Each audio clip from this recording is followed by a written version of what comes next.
Hello साथीहरु, आज चाहिँ यस्तो गरम कि तर अहिले यो टाइम आइपुग्यो। अहिले चाहिँ हामी आएको छु अलिकति सिलगढीदेखि टाढो हो, पहाडको बिचमा। चिनी होला जग्गाको नाम भन्दिनँ, एउटा जग्गा गएको भन्छ मान्छेले कि। सो नुहाउनु आएको नि। ल एकछिन क्यामेरा बन्द गरिहाल्छु कि।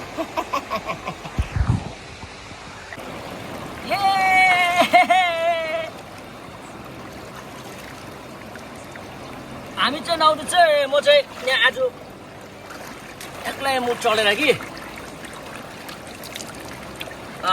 साथी हो, सिलगढीमा यस्तो डरलाग्दो गर्मी छ, 50% सेन्टिग्रेड है। यहाँ त स्वर्ग भइरहेको छ होइन। अन्त त्यही हो, तपाईँहरू सिलगढीमा तपाईँको सहरमा कतिको जाडो छ मलाई भन्नु, कतिको गरम छ मलाई भन्नु हो, कमेन्ट गरिदिनु। जहाँ पनि भिडियो हेर्दैछ कस्तो गरम भइरहेको छ, कतिको टेम्परेचर छ। ल ल ओके साथी हो।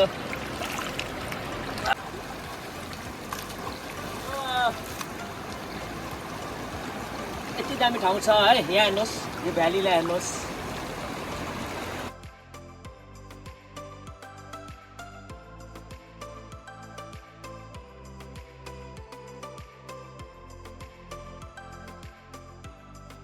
यो पहाडको पानीहरूले क्या स्पर्श गर्दाखेरि चाहिँ अर्को बेग्लै नै अनुभव हुन्छ हो। जाडो पनि लाग्यो। साथी हो, हेलो साथी हो, म चाहिँ यहाँ बसिरहेको छु होइन। आज पुरै मजा आइरहेको छ। अन्त त्यही हो, यस्तो दामी ठाउँमा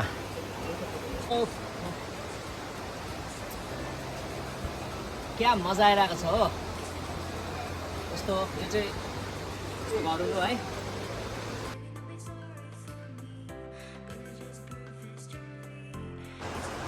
पेट चाहिँ लुगाउनु पऱ्यो नि त, ट्याक्कै बनाएर क्या। ल